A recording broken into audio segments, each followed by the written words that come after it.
घरकुलाच्या अनुषंगाने जे प्रश्न आहेत त्या प्रश्नाकडे कोणत्याही मोर्चा काढावा लागलेला आहे आणि याला जबाबदार नागपूर मनपा आयुक्त आहे हा माझा आरोप आहे।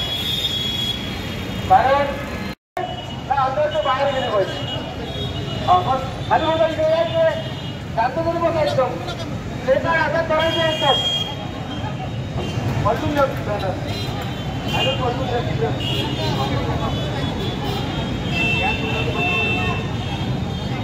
2017चा GR आहे की 3 लाख ज्याचं उत्पन्न आहे त्यांना रमाई आवास योजनेचा लाभ भेटला पाहिजे।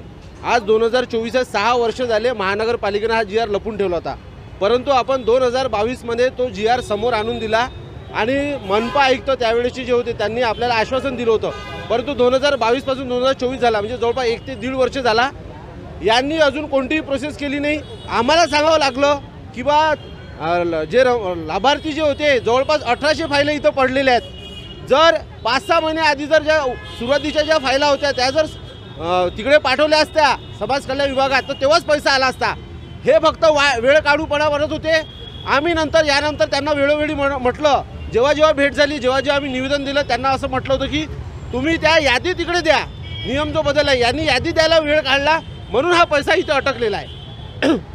त्यानंतर आम्ही पुणेमध्ये गेलो, तिथले जे आयुक्त साहेब आहे समाज कल्याणचे त्यांना रिक्वेस्ट केली आणि त्यांना फोनद्वारे ईमेलद्वारे आम्ही पत्रव्यवहार केला। त्यानंतर ते 1100 लोकांचे पैसे इथं आल्यानंतर सुद्धा यांनी तिथे प्रपोजल पटापट करायला पाहिजे होतं। 1.5 महिन्यापासून ते पैसे तिथं पडलेले आहेत, अजूनही त्याच्यावर त्यांनी पुढाकार घेतला नाही। उद्या चालून जर आचारसंहिता लागली तर या लोकांना तो पैसा भेटणार कसा काय? म्हणून आमची विनंती आहे की जोपर्यंत तुम्ही इथं पैसे त्याच्यात टाकत नाही खात्यात तोपर्यंत आमचा मोर्चा इथं चालू राहील। धन्यवाद।